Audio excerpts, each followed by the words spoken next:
Hello viewer, how are you? I think you will be fine at home. So viewers, let's start today our topic part second of amalgamation. Student, जैसा कि आप जानते हैं कि इस topic के पहले 20 एमसीक्यू के क्वेश्चन मैं आप लोगों को करवा चुका हूं। आज आगे के क्वेश्चन इसके शुरू करते हैं। तो पहले 20 क्वेश्चन के पूरे हो चुके थे। इस वीडियो को मैंने आपको भेज दिया था। आज उससे आगे के क्वेश्चन शुरू करते हैं।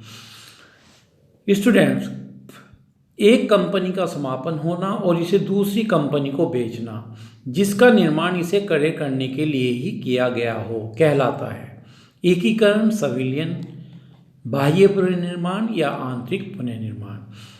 When one company goes in liquidation and new company is formed to take over the business of the company which goes in liquidation, this is called amalgamation, absorption, external reconstruction and internal reconstruction.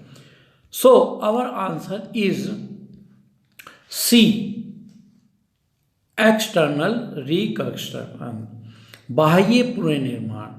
तो student, इसका answer है बाह्य पुनर्निर्माण और आप इसको याद रखिएगा। नेक्स्ट क्वेश्चन, लेखांकन प्रमाप 14 के अनुसार एकीकरण के प्रकार कितने होते हैं? 2, 1, 3 या इनमें से कोई नहीं। According to AS14, amalgamation is the type 3, 2, 1 and none of these. So, according to AS14 के अकॉर्डिंग लेखांकन परमाप 14 के अनुसार एकीकरण के जो प्रकार होते हैं वो प्रकारों की संख्या होती है 2। ये क्वेश्चन बीकॉम 14 में आया हुआ है, अतः इसे भी अच्छी तरीके से आप तैयार करिए स्टूडेंट। और अब हम क्वेश्चन इससे अगले देखते हैं। So let's ready to next page. Now is question number 23 question है, शुद्ध संपत्ति का क्रय प्रतिफल पर आधिक्य क्या कहलाता है? शुद्ध संपत्ति का क्रय प्रतिफल आधिक्य क्या कहलाता है? सामान्य संचय, ख्याति, पूंजी संचय और प्रयुक्त सभी। Excess of net assets over purchase consideration is called general reserve, goodwill, capital reserve, all of the above. और स्टूडेंट, इसका आंसर जैसे मैंने शो कर रखा है यहाँ पर कैपिटल रिजर्व है। शुद्ध संपत्तियों का क्रय प्रतिफल पर आधिक्य। ध्यान रखिए स्टूडेंट, जब हम बिजनेस परचेज करते हैं तो हमारे पास जिस मूल्य की संपत्ति आती है और क्रय प्रतिफल यदि कम जाता है और शुद्ध संपत्तियां ज़्यादा होती है तो डिफरेंस पूंजी संचय कहलाता है।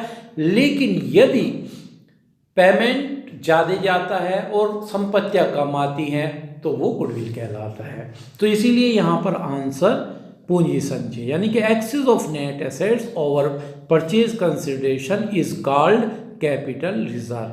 और बहुत खास क्वेश्चन है, इसे भी आप ध्यान रखेंगे। नेक्स्ट क्वेश्चन, जब 2 या 2 से अधिक कंपनियां समापन में जाती हैं तथा एक नई कंपनी का निर्माण होता है तो यह क्रिया कहलाती है। जब 2 या 2 से अधिक कंपनियों का समापन होता है तथा एक नई कंपनी निर्माण होती है तो यह क्रिया कहलाती है एकीकरण, संविलियन, आंतरिक पुनर्निर्माण, कोई नहीं। When 2 or more exiting companies go into liquidation and a new company is formed to take over their business, this activity is known as amalgamation, absorption, internal reconstruction and none of the। निश्चित रूप से student ये ध्यान रखिएगा, जब दो कंपनियां, जो पुरानी कंपनियां होती है वो समाप्त होकर एक नई कंपनी बनती है तो उसे एकीकरण के नाम से जाना जाता है। और ये क्वेश्चन जैसे आप देख रहे हैं स्टूडेंट 2014, 2016, 2017 में आया हुआ है, तो महत्वपूर्ण क्वेश्चन है, इसको आप ध्यान रखेंगे। पेपर के पॉइंट ऑफ व्यू से ये अत्यधिक महत्वपूर्ण क्वेश्चन है। Now is the next question. क्रय मूल्य का आशय है क्रेता द्वारा देय राशि, अंशधारियों द्वारा देय राशि, लेनदारों द्वारा देय राशि, इनमें से कोई नहीं। Purchase consideration means amount paid by the purchaser by the amount payable by the share holder, amount payable by the creditors, none of the. और स्टूडेंट ये it's a very simple question. भाई निश्चित रूप से जब परचेज कंसिडरेशन है उसका मतलब ये है कि अमाउंट जो पेड की जाएगी वो परचेजर द्वारा की जाएगी, तो आंसर इसका अपने आप में सही है, amount payable by the purchaser. और यह भी क्वेश्चन जैसे आप देख रहे हैं स्टूडेंट बीकॉम 14 में आया हुआ। तो ये जितने भी पेपर में आए हुए ये क्वेश्चन आप अच्छी तरीके से तैयार करें और इनमें से पेपर में मिलेंगे। अब नेक्स्ट क्वेश्चन की बात करें। AS14 के अनुसार क्रय प्रतिफल में भुगतान सम्मिलित होगा जो देय है ऋण पत्रधारियों को, अंशधारियों को, ऋणदाताओं को, उपयुक्त सभी को। एज पर AS14 purchase consideration will include the payment that are payable to whom, debenture holder, share holder, creditors, debenture holder, share holder, creditor, all of the above.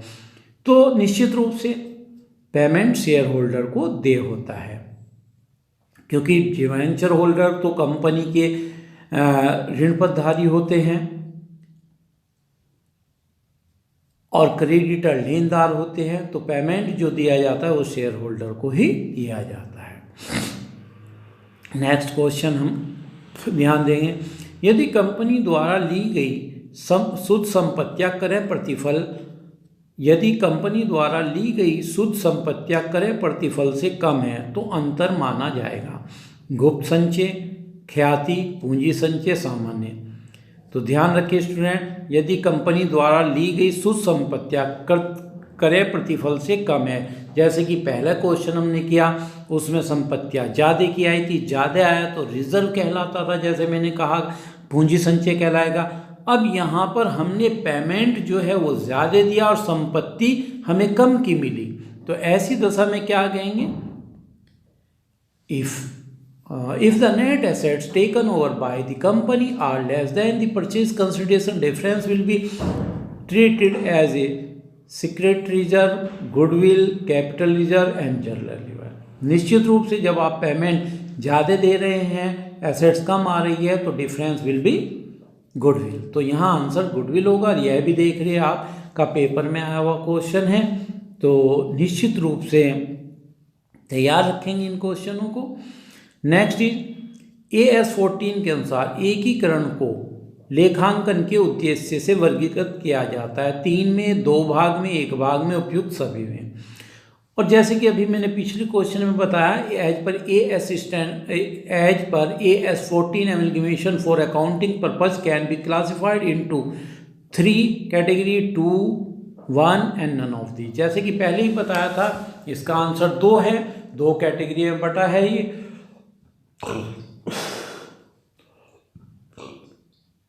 तो इसका आंसर भी स्टूडेंट 2 है। नेक्स्ट क्वेश्चन की तरफ चलते हैं हम। 1 अप्रैल अथवा उसके बाद प्रारंभ होने वाली लेखांकन अवधि के संबंध में लेखांकन प्रमाण लागू हुआ, वो अवधि कौन सी है? According standard 14 applicable in the respect of accounting period commencing और आफ्टर 1 अप्रैल। तो इसका आंसर आपके सामने है, इसमें कोई टेक्निकल बात नहीं, केवल आंसर को आपको याद रखना है कि भाई 1 अप्रैल 1995 अथवा उसके बाद प्रारंभ होने वाली लेखांकन अवधि के संबंध में ही AS14 लागू होता है। तो ये आप याद रखें कि ये 1 अप्रैल 1995 के बाद। अब नेक्स्ट क्वेश्चन चलते हैं नंबर 13। विलय के स्वभाव के एकीकरण के क्रय प्रतिफल की राशि होगी हस्तांतक कंपनी की पूंजी के बराबर, हस्तांतक कंपनी की शुद्ध संपत्तियों के बराबर, कुल संपत्तियों के बराबर, संचयों के बराबर। In case of amalgamation in the nature of merger, the purchase consideration will be equal to the capital of transferor company, net assets of transferor company, total assets and reserve। इसका आंसर जैसे आपके screen board पे दिखाया है, net assets of transfer company. और ये भी question आप याद रखें 2017 में आया हुआ था, तो बहुत महत्वपूर्ण क्वेश्चन है, तैयार रखिए। अगले क्वेश्चन की बात करते हैं। संविलियन का अर्थ है एक विद्वान कंपनी द्वारा अन्य कंपनी को अपने में मिलाना, 2 कंपनियों का समापन करके नई कंपनी बनाना, विद्यमान कंपनी द्वारा आर्थिक स्थिति सुधारना, एक कंपनी द्वारा किसी दूसरे को खरीदना।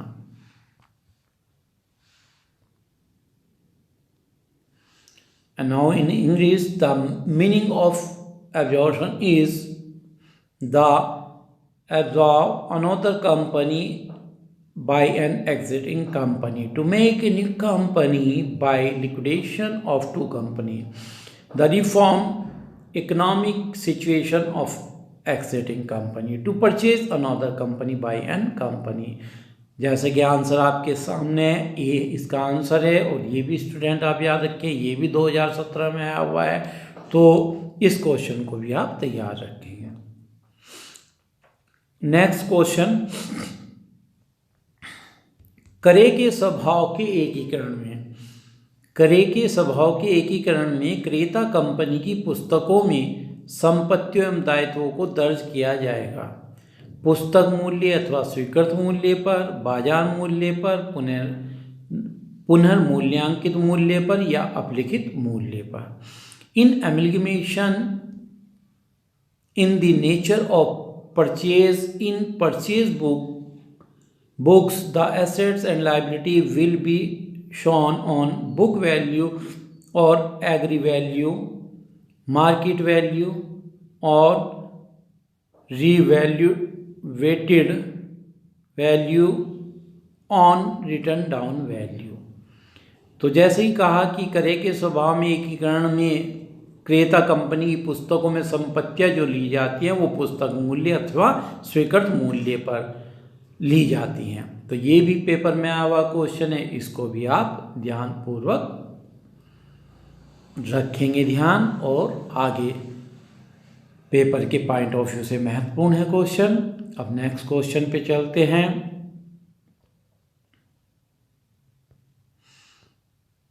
जब 2 या 2 से अधिक कंपनियां समापन में हो जाती हैं और एक नई कंपनी की स्थापना की जाती है तो इसे क्या कहते हैं? पहले भी ऐसा क्वेश्चन आया है, हमने किया है अभी। संविलियन, एकीकरण, अंतर्निर्माण या बाह्य पुनर्निर्माण। When 2 or more company is going to liquidation and a new company is formed, that it is known as a absorption, amalgamation या internal reconstruction या external reconstruction।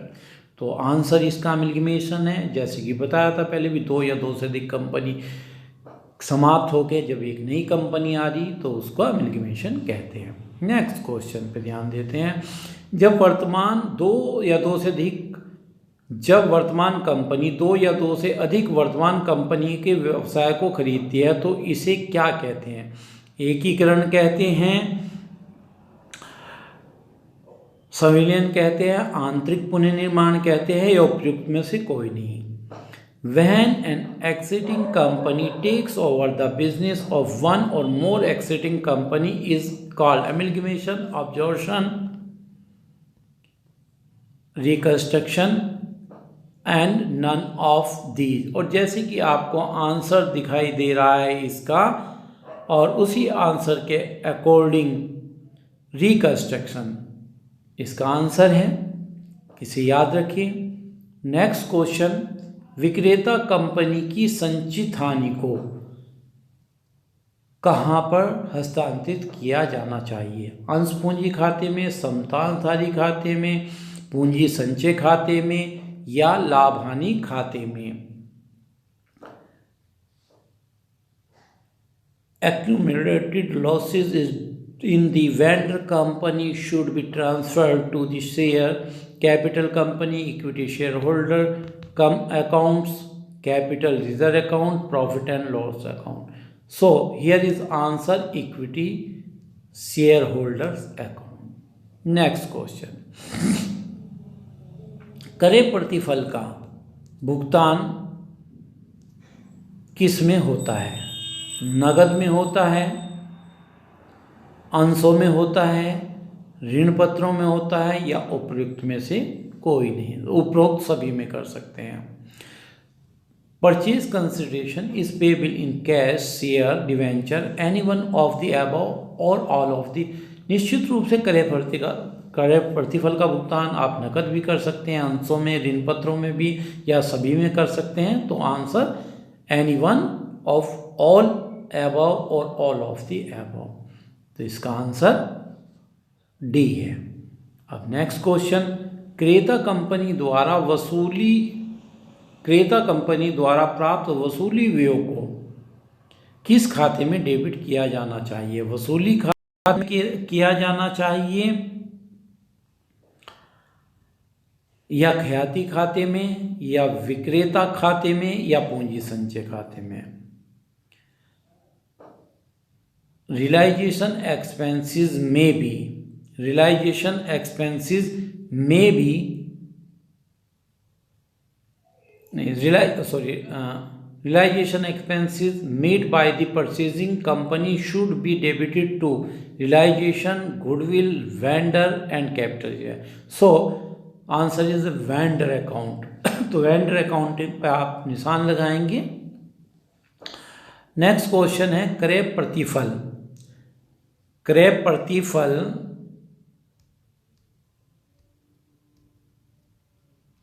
शुद्ध संपत्तियों से अधिक होने पर, क्रय प्रतिफल शुद्ध संपत्तियों से अधिक होने पर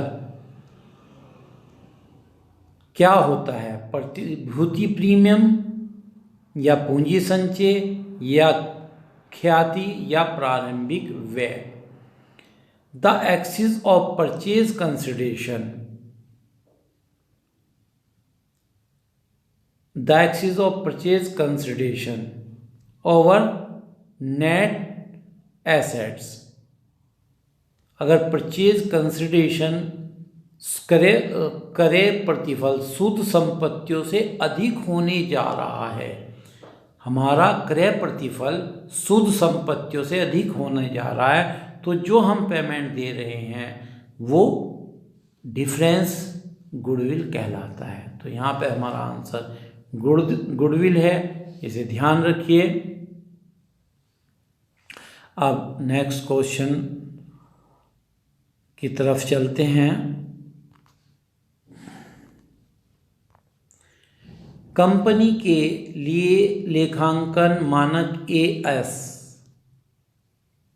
कौन सा है? AS 8 है, 20 है, 14 है, 3 अकाउंटिंग स्टैंडर्ड फॉर एमलगेमेशन। अरे इस क्वेश्चन को तो ज़्यादा सोचने की आवश्यकता नहीं स्टूडेंट, क्योंकि आपको पता है AS 14 की बार बार बहुत हो रही है, तो अकाउंटिंग स्टैंडर्ड में AS 14 है। इसका आंसर AS 14। क्वेश्चन 40 देखते हैं। हितों के समूहीकरण विधि का प्रयोग किस लिए? हितों की समूहीकरण विधि का प्रयोग किस एकीकरण की प्रकृति के लिए किया जाता है? क्रय की, विक्रय की, विलय की या सभी? उपरोक्त में से कोई नहीं। Pooling of interest method is used to account for amalgamation in the nature of purchase, sale, merger या नन ऑफ दीज। तो आपको आंसर आपके उस स्क्रीन पर है कि परचेज के लिए किया जाता है। तो स्टूडेंट आज हमने इसमें अगले 20 क्वेश्चन और देखें। पहले हमने 20 क्वेश्चन कराए थे, आज 20 और कराए और आगे के 4 क्वेश्चन भी ये आप देख लेंगे। आप इनकी तैयारी करते रहिए। कोई किसी प्रकार की यदि दिक्कत होती है तो मेरे मोबाइल नंबर पर, अपने कॉलेज के व्हाट्सएप नंबर पर मेरे से संपर्क करें। Okay, thank you student.